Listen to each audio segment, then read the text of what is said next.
Okay, it's the final morning of Pintastic, and you'll remember that the vendor hall was being cleared out very quickly last night, and that's because there's a doll exposition coming here.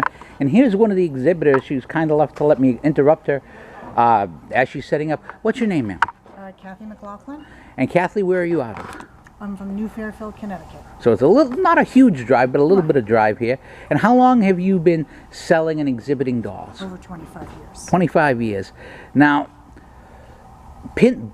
comparatively speaking, the oldest pinball machines you'll find, the old marble machines that we've seen at our show, from the, I think this year we had some stuff from the 50s, and my son has something from the 30s. But how far back do some of these dolls go? I have some that are from the early 1800s. And it's basically how play was done. Now, on items like this one, like for example this young fellow over here. One of the things I would imagine is it's very hard to keep clean, with dust and how do you keep the dolls clean in storage and over time? Well, I mean, in storage they're in boxes, so they're okay in there. And in my home, for my own collection, they're either in glass cases, or if they are outside, I will put just a plastic cover over them just to keep the dust off them.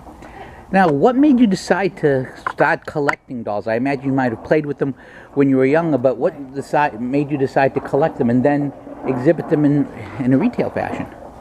Well, my mother started me with dolls when I was about 3 or 4 years old, and I just always enjoyed them. I played with them. I pushed the carriage around with my baby and the whole thing, and then started going to doll shows like this as a consumer, and ended up overbuying way too much, and everything ended up in spare bedrooms in my mother's house with me never enjoying them. So that's when I started selling off my overmassed collection. That sounds actually a lot like pinball people. There are pinball people who have 100 games, and there was one gentleman actually who was set up right here who brought a dozen to sell because he had to make room in the house. Now, of course, dolls are a very basic toy that, I mean, your collection goes back to the 1800s, but they go back to thousands of years BC, the most primitive types. What would be the most primitive type of doll you have here? It's probably not out yet. Yeah, I don't think it's out yet. I don't know. But I have some chinas that are from the 1830s. Hey, can you tell me about those 3 ladies over there? These are all Bisque dolls. And what is a Bisque doll? Basically a form of china, and they're that are kiln. Oh. They're in molds, and then they're baked in a kiln. These 2 girls have composition bodies, which is a form of kind of a little bit higher grade than what paper mache would be. And then this little girl here, she's actually what's called a shoulder head. So she's got a Bisque shoulder head, which you see here, and then she has a kid body, which is made out of leather.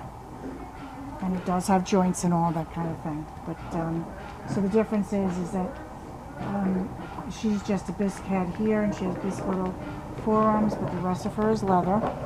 And these 2 girls are Bisque heads, and their bodies are called composition. And you can see that they're jointed. They have ball joints here so that their arms can move and their hands can move. Oh, that's pretty cool. And what years would those be from?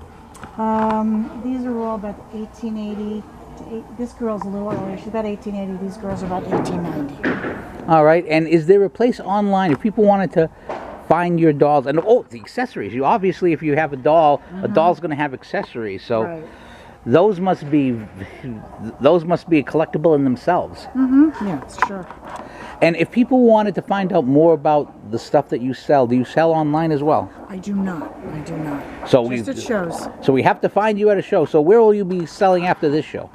My next show is in August. Will be in Hackensack, New Jersey, and then there'll be one run here by the same promoter, Wendy, in Dedham, Mass. And then after that, I go to Albany, New York, and then after that, I'm back here.